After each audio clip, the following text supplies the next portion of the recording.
Baghdad میں 20 لاکھ آدمی قتل کروایا اس نے. 20 ہزار نہیں، میں نے کہا ذمہ داری سے حوالہ دو. کتنے لوگ؟ 20. بولیے 16 لاکھ آدمی اس نے تلوار سے مروایا.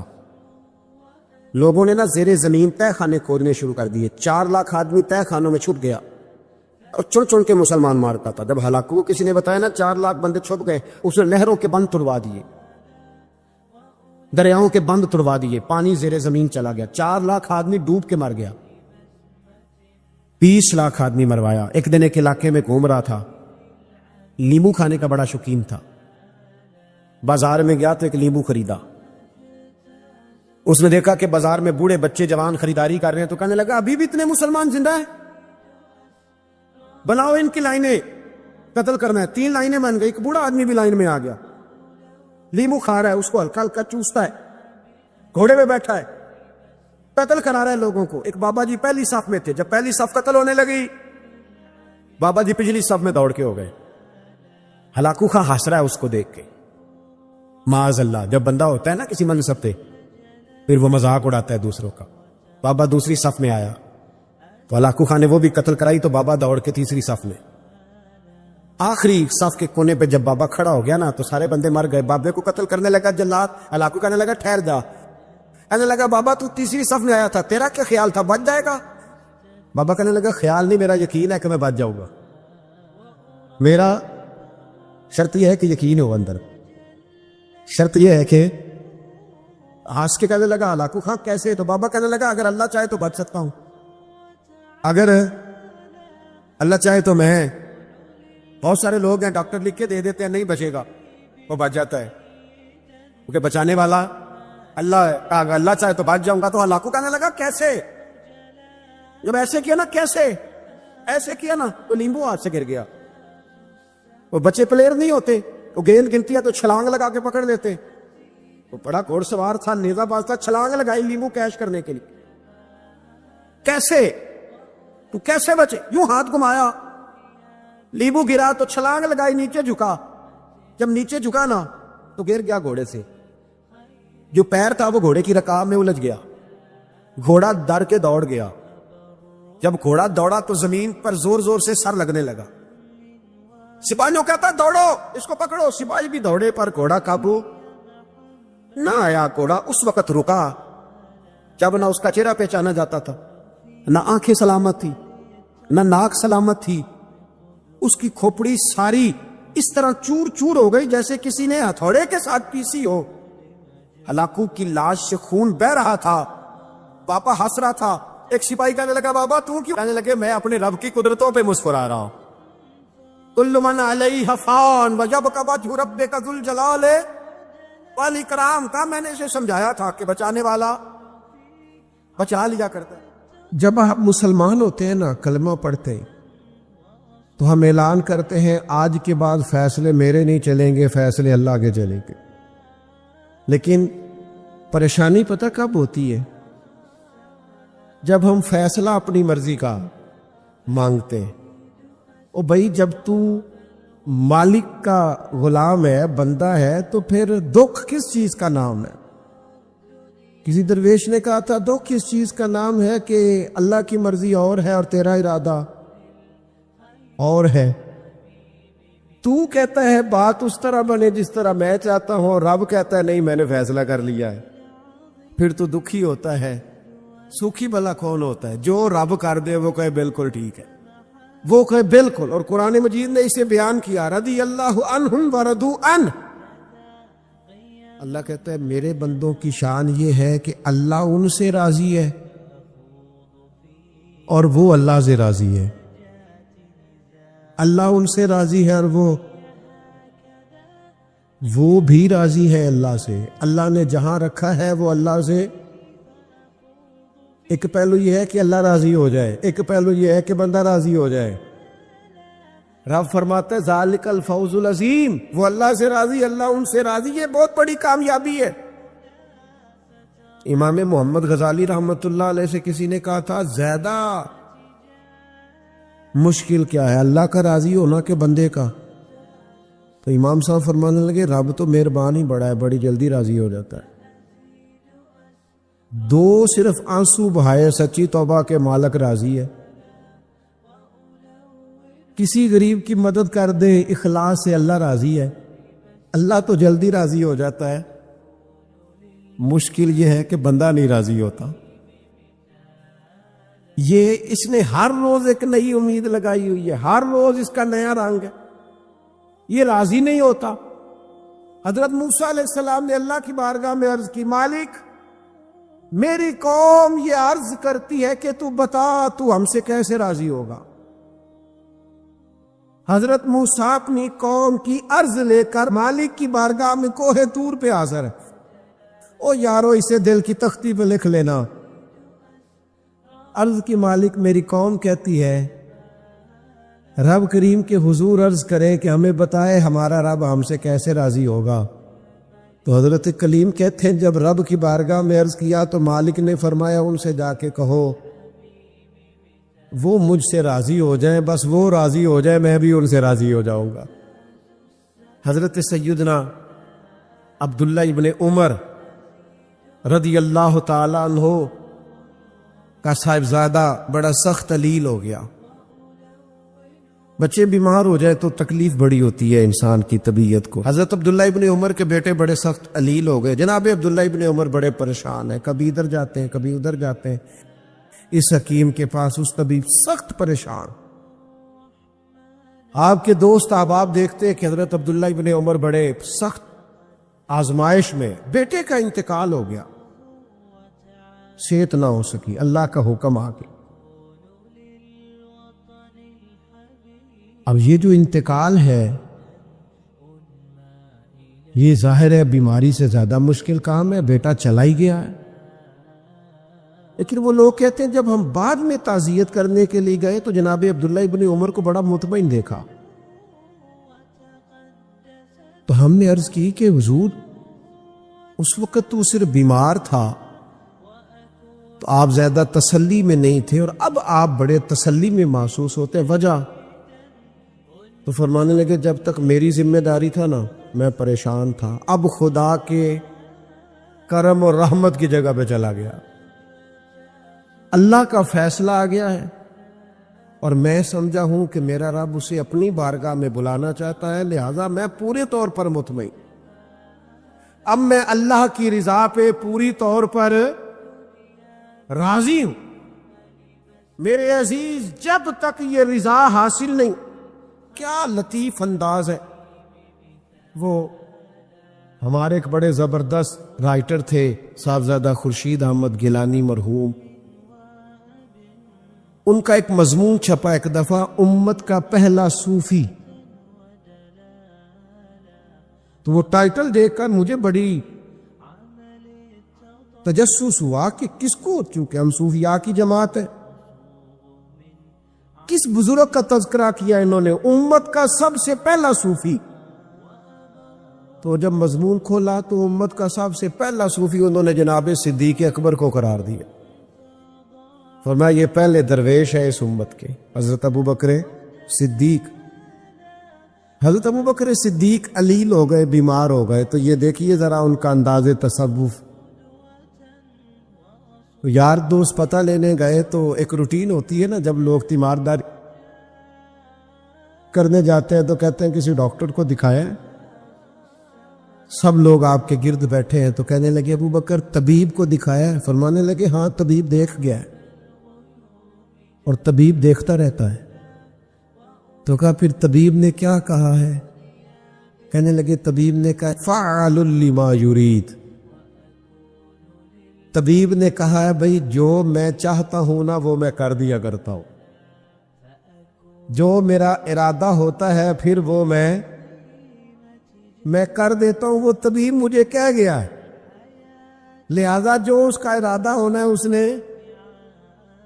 اب وہ جو ارد گرد بیٹھے تھے وہ بھی تو صحابہ تھے نا، اس باریک بات کو فوراً سمجھ گئے. کہنے لگے اللہ تجھے جزا عطا کرے. او یارو تھوڑے دن اگر سکھ سے جینا چاہتے ہو تو ایک ہی علاج ہے، ایک مالک کی رضا میں راضی رہو. نہ سمجھ آئے تو پھر کربلا والے امام حسین کی طرف دیکھنا وہ نانا کے کندھوں پہ تھے پھر بھی بڑے خوش تھے، وہ ماں کی گود میں تھے پھر بھی بڑے خوش تھے، شیر خدا کی باہوں میں تھے پھر بھی بڑے خوش تھے، حسن کے ساتھ سفر حج پہ تو بھی بڑے راضی تھے،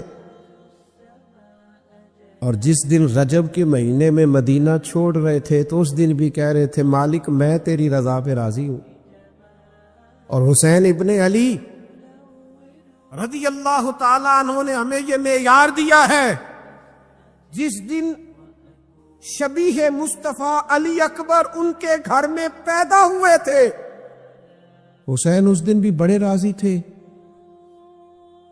اور جب اللہ اکبر کہہ کے زخم کھا کے جناب علی اکبر گھوڑے سے زمین پر تشریف لائے تھے اور جوان بیٹے کو سہارا دے کر انہیں اٹھانا پڑے تھا، حسین اس دن بھی رب کی رضا پہ بڑے راضی تھے۔ اور جب چھوٹا سا بیٹا ان کی گود میں اس کی سانسیں اکھڑ رہی تھیں تو امام علی مقام اس وقت بھی اپنے رب کی رضا پہ بڑے ہی راضی تھے۔ حد ہو گئی، جس گلے کو محبوب چومتے تھے اس وقت بھی حسین راضی تھے، اور جب اسی گلے پہ خنجر چل رہے تھے تو امام علی مقام نے یہ نہیں کہا کہ مالک میرا اتنا امتحان، آخر میرے مسئلے کب حل ہوں گے، میری مشکلات کب حل ہوں گی، آخر کس وقت، یہ نہیں فرمایا، بلکہ یہ سارا کچھ سہ کے دونوں ہاتھ زمین پہ بچھا کے سجدہ شکر ادا کر کے کہا مالک جہاں تو رکھے حسین وہاں راضی ہے۔ اتنا شکوہ ہے ہماری زندگی، آپ یقین کریں ان باتوں کی بھی دوست دعا کرانے آ جاتے ہیں جہاں دل کرتا ہے کہ انہیں سمجھائیں کہ یار نہ کہیں تو ٹھہرنا اپنے رب کی رضا پہ۔ یار دیکھو چھوٹی بات نہیں، حضرت انس بن مالک کہتے ہیں 10 سال میں نے نبی پاک کے گھر میں نوکری کی ہے، 10 سال، 1 سال کے بعد لوگ اکتا جاتے ہیں، سارا پتہ چل جاتا ہے، اس کے بعد وہ چاہتے نہیں رہتی، بندہ پرانا ہو جاتا ہے، اکرام احترام الا ماشاءاللہ وہ نہیں رہتا۔ فرماتے 10 سال حضور کے گھر میں نوکری کی، پورے 10 سال ایک دفعہ بھی رسول پاک نے اف نہیں کہا۔ فرماتے ایسا نہیں کہ کبھی کوئی ایسی بات نہیں ہوئی جس سے حضور ناراض ہو، کئی دفعہ ایسے موقع آئے، حضور نے کسی کام سے بھیجا، میں جا کے بچوں کے ساتھ کھیلنے لگا، محبوب آئے، میں ڈر گیا، لیکن حضور نے کچھ بھی نہیں کہا، مسکرا کے فرمایا تمہیں کام بھیجا تھا کر کے کیوں نہیں آئے؟ او یار آپ ٹھہرے تو صحیح، استقامت تو ہو، ذرا ذرا سی بات پہ بلبلا اٹھنا، تڑپ جانا، ہر چیز سے الجھ جانا، یہ بندہ مومن کی شان نہیں۔ طاقتور زندگی گزارو، طاقتور، ایک تو یہ کہ مشقت کرنی ہے، دوسرا اللہ کی رضا پہ راضی رہنا۔ ہمارا ایک مزاج بن گیا ہے کہ ہم نہ مشقت کے قائل اور عادی نہیں رہے، سکون تلاش کرتے ہیں۔ اب تو ڈھیر سارے لوگ ایسے ہیں کہ ذرا کوئی مصیبت آئی نہیں تو ان کے ہاتھ پیر پھولنے شروع ہو جاتے، انجانا خوف اور بے مقصد قسم کی باتیں لوگوں کو ڈراتی ہیں۔ اور پھر میں نے دیکھا ہے کہ اگر ان کو اپنی ذات کے لیے، اپنی اولاد کے لیے، اپنے گھر کے لیے سکون مل گیا ہے، آسودگی مل گئی ہے، وسائل جمع ہو گئے، تو کہتے ہیں مجھے کیا مصیبت بنی ہوئی ہے، اب میں جاؤں، بس کافی ہے۔ قوم کے بچوں کے لیے، ملت کے لیے، وطن کے لیے، دین کے لیے کون جدوجہد کرے؟ میرا گھر سکھی ہے، آسانی ہے، لہذا مجھے مشقت میں پڑنے کی کیا ضرورت ہے؟ کوشش نہیں کرتے لوگ۔ یاد رکھنا اللہ تعالیٰ نے نا انسان کو پیدا ہی مشقت میں کیا، یہ مشقت میں ہے۔ رب فرماتا ہے میں نے اس کی پیدائش ہی، اس کا خمیری مشقت والا بنایا۔ اللہ کریم نے قرآن مجید میں فرمایا لَقَدْ خَلَقْنَا الْإِنسَانَ فِي كَبَدٍ، فرمایا بے شک ہم نے آدمی کو مشقت میں رہتا ہوا پیدا کیا، پیدا ہی اس کو قبض کیا ہے مشقت میں رہتا ہو، اس نے مشقت کرنی، بچپن میں بھی مشقت۔ چلے کوئی تھوڑا سا آپ کو سمجھانے کے لیے بات کر لیتے ہیں، پرائمری اسکول میں جانا کتنا مشقت کا کام تھا، ساری رات لوگ منصوبہ نہیں بناتے تھے سویرے چھٹی کرنے کا، وہ کتنی بڑی مشقت کا کام تھا۔ جب 3 مہینے کی چھٹیاں ہوتی تھیں تو وہ، اللہ کرے کوئی میں ایسا جملہ نہ بولوں، اساتذہ بڑے قابل احترام ہوتے ہیں، لیکن ہمارے جو استاد صاحب تھے نا، وہ تو صرف ایک آدھ چیپٹر چھوڑتے تھے، باقی کہتے ساری کتابیں لکھ کے لے آنا۔ تو وہ جب وہ سبق دے رہے ہوتے تھے مشقت کا، تو بندہ سوچتا تھا کہ چھٹیاں آرام کرنے ملی آسانیاں، یہ والی مصیبت کرنے کو ملی تھی، جہاں چھٹیوں پہ رہے ہوتے تھے مشقت بڑھ جاتی تھی۔ آج تو ان چیزوں پر ہنسی آتی ہے، مشقت، جد و جہد، ہر لمحے جد و جہد، اور ہر مشقت اپنے ٹائم پر مشقت ہوتی۔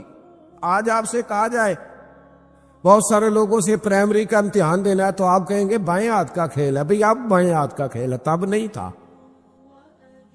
اور جو آج پرائمری کر رہے ہیں ان کے لیے بھی آج بائیں ہاتھ کا کھیل نہیں۔ ہر مشقت اپنے وقت پر مشقت رہتی،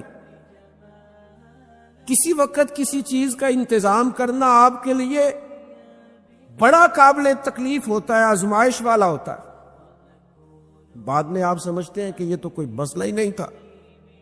اللہ نے انسان کو مشقت، ہم نہ سکون ڈھونڈتے ہیں، بس ٹھیک ہے گھر بن گیا، بس ٹھیک ہے اب میں نے بچے پال لیے، بس ٹھیک ہے۔ او بھائی تو نے آگے بڑھنا ہے، تو نے مشقت کرنی ہے، جد و جہد میں رہنا ہے، وقت فرصت ہے کہاں، کام ابھی باقی ہے، نور توحید کا اتمام ابھی باقی ہے۔ یاد رکھیں، اگر آج جوانی ہے تو بڑھاپا آئے گا، آج اگر صحت بالکل ٹھیک ہے تو آہستہ آہستہ خدا نخواستہ قوا اور اعصاب کمزور ہونے لگتے۔ ہمیں نا ذہنی طور پر تیار رہنا۔ لوگ کہتے ہیں جناب پتہ نہیں میں بڑا پریشان ہوں، ایک مشکل ختم ہوتی ہے دوسری شروع ہو جاتی ہے۔ میں نے کہا یہ مشکل نہیں، یہی تو مزہ ہے زندگی کا۔ اللہ کہتا ہے میں نے تجھے مشقت میں پیدا کیا ہے، اور تو کہتا ہے کہ آسانی ہو جائے۔ اب یہ تو نہیں نہ ہوگا، جس نے جیسا پیدا کیا ہے، بات تو اس قادر مطلق کی چلے گی، تیری نہیں چلے گی جب اس نے پیدا ہی مشقت میں کیا ہے۔ حضرت زید بن ارقم رضی اللہ تعالیٰ عنہ بیمار تھے، یہ ذرا بات سننا میرے کریم کی۔ اللہ کے پیارے حبیب علیہ السلام تیمارداری کے لیے تشریف لے گئے، تو حضور سید عالم علیہ السلام نے جا کر جناب زید بن ارقم کی طبیعت کو دیکھا تو کمزوری تھی اور وہ پریشان بھی تھے۔ تو حضور علیہ الصلوۃ والسلام کو اللہ تعالیٰ نے غیب کے خزانوں کی کنجیاں عطا فرمائی ہیں۔ قریب مسکرا کے فرمانے لگے زید اس بیماری سے پریشان نہ ہو، اس سے تو آپ نے ٹھیک ہو جانا ہے۔ اس روایت پر خاص غور کرنا کیا کہہ رہا ہوں۔ فرمایا اس سے آپ نے پریشان نہیں ہونا، اس سے تو آپ نے ٹھیک ہو جانا ہے، مسئلہ ہی نہیں۔ ہاں اس کے بعد ایک وقت آئے گا آپ کی آنکھوں کی بینائی رخصت ہو جائے گی اور عمر بھی آپ کی لمبی ہوگی، یعنی ایک بڑھاپا، ایک نظر چلی جائے گی۔ اب آپ یہاں غور کریں سرکار تربیت کیا کر رہے ہیں۔ حضور فرما رہے ہیں یہ جو مشکل ہے یہ تو گزرنے والی ہے، اس کے بعد جو مشکل آنے والی ہے وہ اس سے بڑی ہے۔ فرمایا زید اس کے بعد آپ کی بینائی چلی جائے گی اور عمر بھی لمبی ہوگی، تو بتائیے اس وقت کیا کریں گے؟ تو حضرت زید بن ارقم رضی اللہ تعالیٰ عنہ عرض کرنے لگے یا رسول اللہ میں اللہ کی رضا پر ثواب کی نیت سے صبر کروں گا۔ معنی کیا ہے؟ دکھ قبول محمد بخشا راضی رہن پیارے۔ ٹھیک ہے اگر بنائی جائے گی اور بڑھاپا آئے گا تو قبول کریں گے، رب کی رضا کے لیے ثواب کی نیت سے صبر کریں گے۔ ایسے بھی کبھی دنیا میں میدان لگتے ہوں گے کہ بیماری آئے گی، بتایا جا رہا ہے اور پوچھا جا رہا ہے کہ تو کیا کرے گا تو بتا رہے یا رسول اللہ صبر کروں گا، تو نتیجہ بھی وہی بیان ہو رہا ہے، یعنی سارا سودا نقد و نقد۔ اسی وقت ہتھیلی پہ سرسوں جم رہی ہے، حضور نے فرمایا کیا کرو گے؟ یا رسول اللہ صبر کروں گا اللہ کی رضا کے لیے، ثواب کی نیت سے۔ تو حضور فرمانے لگے اگر تو صبر کرے گا تو پھر نتیجہ سوڑ، اللہ تجھے حساب نہیں لے گا، بغیر حساب ہی جنت عطا کر دے گا۔ او میرے بھائی، ایک مشکل سے آپ گزر گئے، اب آپ کو اگلی مشکل کے لیے تیار رہنا ہے۔ بدر ہو گیا، معرکہ بدر ہو گیا، بہت بڑی کامیابی سمیٹ کے مسلمان لوٹ آئے، پورے کفر پر دھاک بیٹھ گئی، بڑے بڑے موٹے کافر سارے بدر میں مارے گئے، ابو جہل مارا گیا، عتبہ اتیبہ مارے گئے، چوٹی کے کافر مارے گئے، تو کیا اس کے بعد پھر معاملہ ختم ہو گیا؟ اتنی بڑی فتح سمیٹ کر مسلمان آئے، لیکن تھوڑے ہی عرصے کے بعد احد میں جانا پڑا۔ بھئی آپ تو فتح یاب ہو گئے، کامران ہو گئے، اور اس وقت 313 تھے، اب تو 1000 تعداد ہو گئی، لیکن اس کے بعد جو مشکل آئی اس سے بڑی آئی۔ 70 صحابہ شہید ہوئے، سعد بن ربی شہید ہوئے، حضرت عبداللہ بن جہش شہید ہوئے، حضرت امیر حمزہ کا سارا وجود کاٹ دیا گیا، آنکھیں نکال دی گئیں، ہونٹ کاٹ دیے گئے۔ اس کے بعد جو مشکل آئی اس سے بڑی تھی، صبر سے برداشت کی، حالات ٹھیک ہو گئے، نہیں، خندق تیار ہے، معرکہ تیار ہے، اور قحط کا زمانہ اور کڑاکے کی سردی، بھوک کا یہ عالم کے لوگوں نے پیٹ پہ پتھر باندھ لیے، لیکن خندق کھودنی ہے، میدان میں رہنا ہے۔ یہ معاملہ ختم ہوا تو کیا بات دب گئی؟ عمرے کے لیے گئے تو انہوں نے حدیبیہ میں روک لیا، اب کیا یہاں معاملہ رکا؟ نہیں، پھر فتح مکہ کی باری آئی، پھر تبوک۔ میرے رسول پاک علیہ الصلوۃ والسلام نے پوری دنیا پر اسلام کا جھنڈا لہرا دیا، کہاں کہاں تک اسلامی سلطنت پہنچ گئی۔ جناب عمر کے زمانے میں وہ قادسیہ کے علاقے، روم، ایران، تو کیا قربانیاں ختم ہو گئیں؟ بس طاقت آ گئی، قوت آ گئی، ہمت آ گئی، ہزاروں علاقے زیر نگیں آ گئے، ختم ہو گیا معاملہ؟ نہیں، جناب عمر شہید ہوئے، پھر حضرت عثمان شہید ہوئے، حضرت علی نے 9 سال یا 13 سال کی عمر میں جہاد شروع کیا تھا، عمر میدانوں میں گزری، پھر مولا علی شہید ہوئے۔ اب کیا آسانی ہو گئی، آسودگی ہو گئی؟ نہیں، یہاں تو باریاں ہیں امتحان دینے کی۔ امام حسن کی باری آئی تو زہر دے دیا گیا، انتڑیاں کٹ کٹ کے گرنے لگیں۔ اس بات کو یاد رکھیں اور اس کو اچھی طرح سمجھ لیں کہ آپ جب تک مزاج مشقت کا نہیں بناتے، ایک کے بعد دوسری، دوسری کے بعد تیسری، تیسری کے بعد چوتھی، مشقتیں راہ دیکھ رہے، اور جو مشقتوں کے عادی نہیں وہ پھر پچھلی صفوں میں ہے، جو مشقتوں کے عادی نہیں وہ پھر کسی صورت بھی نہ نام بنا سکتے ہیں نہ کام کر سکتے ہیں۔ جس کو آرام کرنا ہے، جس کو سکون سے سونا ہے، وہ منزل نہیں پا سکتا۔ آپ کو آگے بڑھنا ہے، آپ کو جد و جہد کرنی ہے، آپ کو کوشش کرنی۔ آج کل نا ہمارے ہاں سب سے زیادہ جس چیز کا فقدان ہے وہ محبت ہے۔ ہمارے لہجے، ہمارا انداز، ہمارا طریقہ، ہمارا اٹھنا بیٹھنا، اس کے اندر نا محبت نہیں، ہم نا لہجے الفت والے نہیں، مزاج محبت والا۔ کسی جگہ یار کوئی چلو